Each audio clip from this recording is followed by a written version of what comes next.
how to have a more fulfilled, productive, and a stress-free life by breathing deep and practicing deep breathing.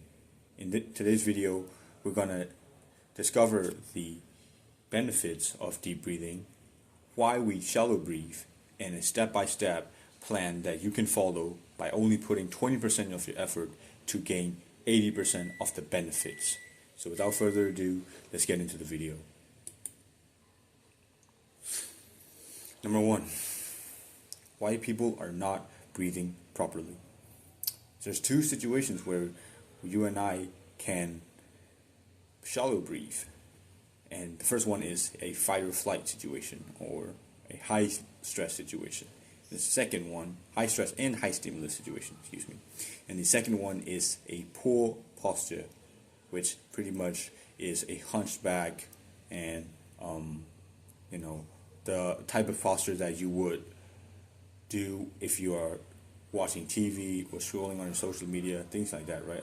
A posture that is not presentable and that is not optimal for your body.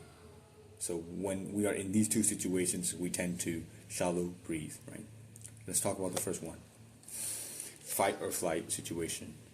Or when our body is in a fight or flight stage, our sympathetic nervous system activates, which basically means that our heart rate increases, our muscles tenses up, and we increase our breathing in order to cope with the faster heart rate and the muscle tension, right?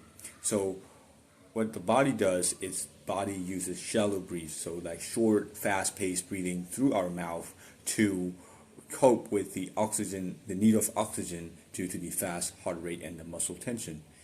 The same mechanism also occurs when our body is in a high dose of dopamine spikes, which that would mean is when we are too distracted or when we are highly stimulated by the external things, social media, things like that, our body releases dopamine, which signals our brains to flow blood more. Therefore, we have developed the habit of shallow breathing in order to, again, cope with the need of fast oxygen. The most common situations is a high stress situation would be a fast-paced, work environment, exam rooms. A highly stimulated situation would be it's just scrolling social media, yes, and then what else? Eating junk food, especially high sugar food, and also watching films, horror films, thrillers, or even bad things like alcohol, smoking, watching porn. These things increases our dopamine, which are leading factors for us to go into the shallow breathing habits. So these factors contribute to it, right? So let's talk about the next subject, which is poor posture. So what's poor posture? Poor posture is pretty much connected to the first one, and the poor posture restricts our body's natural movement for breathing, right? So when we breathe, we use this muscle called diaphragm, and when we are in a poor posture, like hunchback situation, the diaphragm gets restricted, and when the diaphragm gets restricted, it is not optimal for breathing. So in other words, when we're too focused or distracted with something, we tend to hunch our posture, or we tend to go in a posture that we feel safe. But however, it is not optimal for proper breathing. The other thing that poor posture causes is tongue positioning. Because of our poor posture, we mouth breathe, and because of the mouth breathing, we tend to have a improper tongue positioning. The improper tongue positioning then leads to the muscle imbalance in our mouth, or you call it orofacial muscle balance, or that nerdy thing, right? We have this imbalance which has a lot of downsides, like speech hindrance, lack of vagus nerve function, which helps with the digestive system. So even think about it, even the wrong tongue posture due to mouth breathing can give you digestive issues. So this is very, very important, right? So let's take a look at the cycle that most people are in when they are highly stimulated with dopamine or highly stressed with whatever they're going through, right? So the first thing is they're in a, again, high stimulus, high stress situation, and because of that, they go into a bad posture. And when that bad posture, it restricts our diaphragm, proper breathing movement, which leads to mouth breathing. And when we mouth breathe, we deliver less oxygen to the brain. And when we have less oxygen to the brain, there is less rationality to think. So because our brain operates with the oxygen and the nutrients that the blood flows, and since we does not breathe properly, the oxygen does not give its maximum benefits to the brain, which gives us less rationality and less time to think, which, in other words, the sympathetic nervous system activation causes us to not really think about rationality, rather to think about doing the things quickly to escape that stress, right? So that's basically what the flight or flight situation is, to get out of that stressful situation. So we are less rational, which means that we're not aware of the bad posture that we're in, which leads to mouth breathing again, and which goes to less oxygen, less rationality, goes back in a loop. So most people doesn't break that loop, and they got stuck with their shallow breathing pretty much throughout the whole day. And as time worsens, their life get more miserable, they have more health issues, they have more mental health issues, life quality sucks, right? So how do we change that? But before that, let's see on how deep breathing can help us. So the first one, handling stress. How does deep breathing handle stress better? Excuse me for a minute.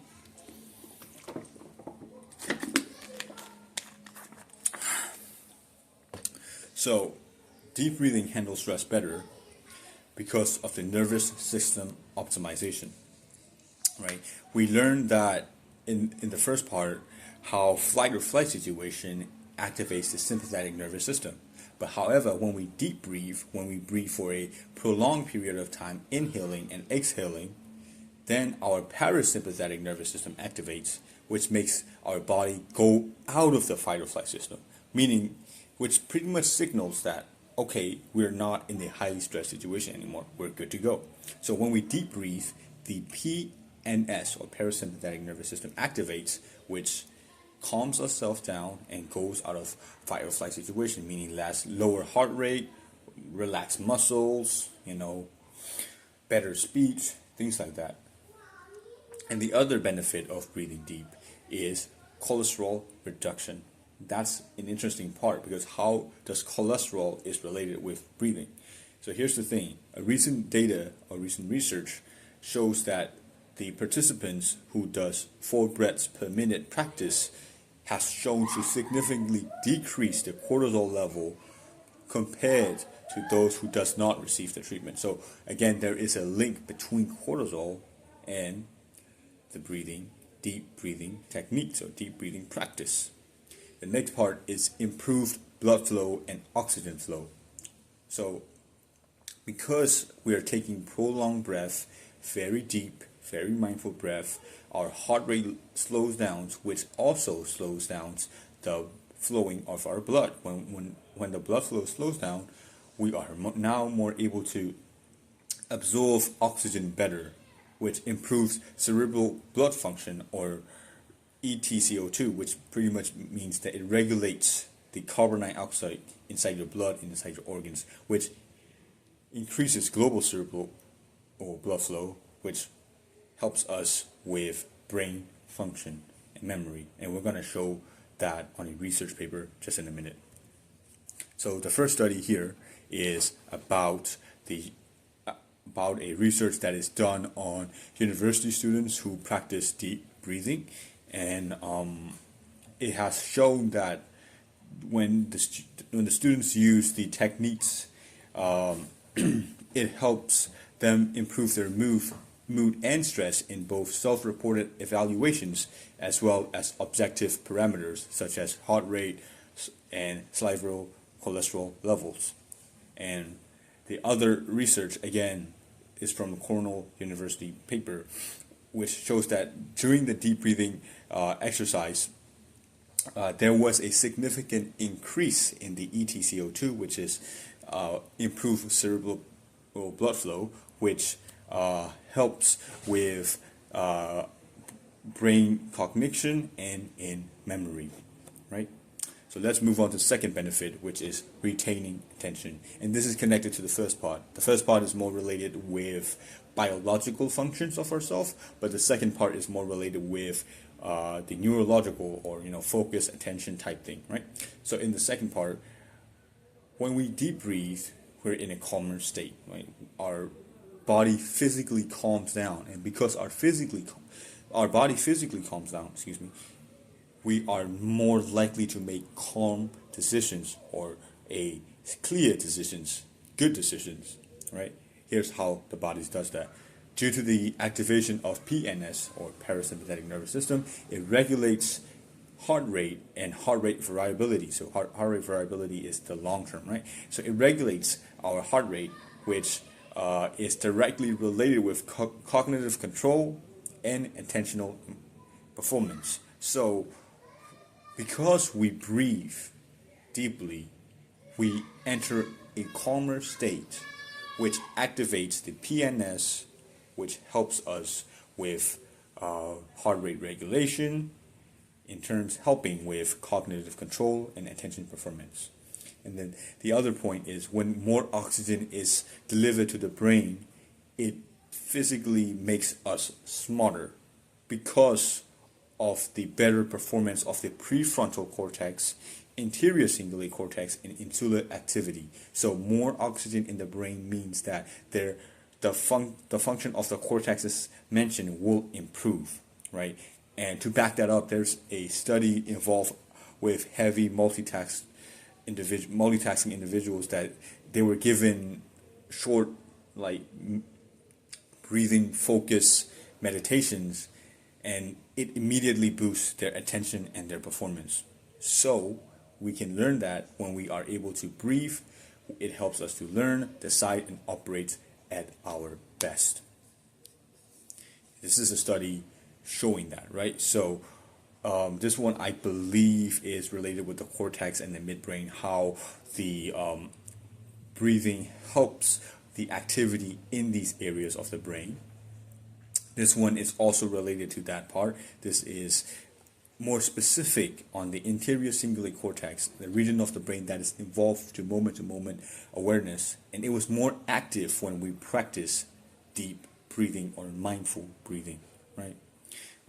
This is again another study suggesting that when we are focused more on the intentional breathing tactics, it helps us to be more aware of our surroundings. When we're more aware of our surroundings, we are able to make better decisions that helps us in our lives. So here's the action step. These benefits are amazing, but here is the action step that you do with only 20% of your effort that will give you 80% of the benefits. So let's get into it. The first one is the key action steps for mastery. So start your day with 20 to 50 deep and mindful breath, almost as a meditation, right? So you will want to do that as at the start of the day, because at the start of the day, your brain is clear of everything. There's no thoughts at the start of the day. As soon as you wake up, your brain is fresh, and you want to start the day with the right tone, not a random and a high dopamine nonsense stimulating dopamine from social media. You don't want to start with that, but you want to start with 20 to 50 deep mindful breaths. If you're a religious person, you can even pray during that time, and that's the perfect time for your prayer as well. The second part is dedicated tempo breathing.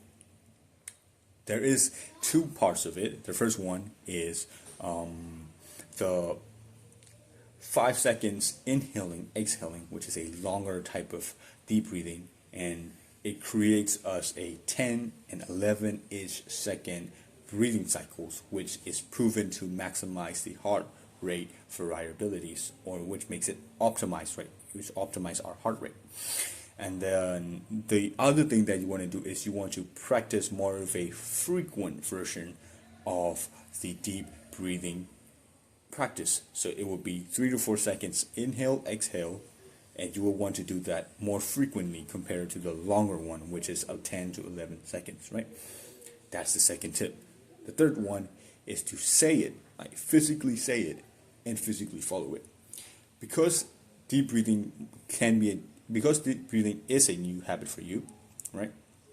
You want to constantly remind yourself to breathe properly whenever you get the chance, because we know that stress is all around us in our daily life and we will not be 100% mindful all the time.